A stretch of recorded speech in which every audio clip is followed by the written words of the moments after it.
Magandang araw! Ako nga pala ay maagang nagising dahil ako ay may pupuntahan. Syempre dahil ako ay aalis, nagluto ako muna ng ulam. Ito nga palang niluluto ko ay isang pinakbet na version ko. Nirequest nga pala to ng kaibigan ko na lutuin dahil favorite niya to. Pagkatapos nga, pumunta na nga ako sa bilihan ng cake dahil bibili nga ako ng cake. Sa sobrang hectic nga ng schedule ng aking mga kaibigan, ay in-advance na namin ang pagsa-celebrate ng birthday ni Mirian. Alam nyo, sobrang ganda ng araw na to. Mamaya ipapakita ko sa inyo kung bakit nga ba maganda ang araw na to. Pero tignan nyo naman yung dalawang sis moms ko, nagchichismisan pa sila dun sa gilid ng kalye. Nakailang tawag na nga pala ako sa kanila pero hindi ako naririnig. Basta chismis is life talaga sila. Na para bang 10 years na silang hindi nagkikita. Pero ayan na nga, papunta na nga kami sa bahay nila Mirian. Kasama ko na nga pala dito si Jen at saka si ay may kasamang kanyang anak. Nakakatuwa no, kasi kami lang ang nagplan nito. Wala talagang alam si Mirian na darating kami sa bahay niya. At kahit nga kami ay may mga sarili-sarili ng mga buhay, hindi namin nakakalimutan na i-celebrate ang mga birthdays namin. Sarap lang sa pakiramdam na may mga kaibigan ka na kahit malalayo na sa mga lugar-lugar ng bawat isa,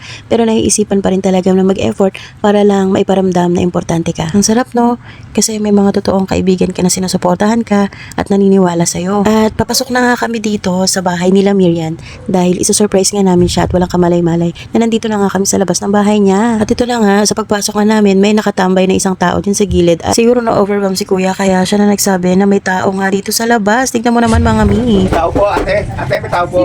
Ayoko po. Sunod na po kayo. Happy birthday to you! Happy birthday to you! So, ayun na nga ang aming birthday celebrant. Actually, maglalaba talaga siya. Kaya tingnan mo yung itsura niya, hindi siya daw nakaayos. Sabi niya nga, maglalaba siya bago sana kami gagala. Dahil ang plano talaga namin ay lalabas kami. Pero hindi niya alam na pupunta muna kami sa bahay niya. Kahit bagong gising at hindi pa siya nag-aayos, maganda pa rin siya, di ba? Hindi niya talaga ina-expect na dadating kami dito sa kanyang bahay. Dahil hindi nga naman to inaasahan. So, nagchika-chika muna kami dahil kakain nga kami dito. At hindi pa nga rin siya makapaniwala na nandito nga kami sa bahay niya. At yan nga, nagchika-chika muna kami dito habang nag-aantay, paliliguin na namin siya dahil aalis nga kami. So dahil nga aalis kami, pinatigil ko muna siya maglaba at sabi ko maligo na siya. At yan nga pala ang binili muna namin cake sa kanya dahil nga advance. Alam namin, masaya kami riyan dahil sa pa-surprise namin sa'yo. At after noon, papunta na nga kami ng SM. So ito na nga ang biyahe namin. Napakalapit lang naman ng SM pero kailangan namin mag-in drive dahil ilan kami dito. Alam nyo, naprank pa nga namin to si Mirian kasi nagplan na talaga kami na aalis. Pero ang sabi niya, pa-advance nyo na ba to sa akin? Pero sabi ko, anong advance? Malayo pa birthday mo. Pero syempre, hindi namin sinabi na advance talaga dahil para wala siyang alam. Napakaswerte nga ng bawat isa sa amin dahil meron kaming matatag na friendship. Siya nga pala, kami nga pala ay magkakaibigan na simula high school.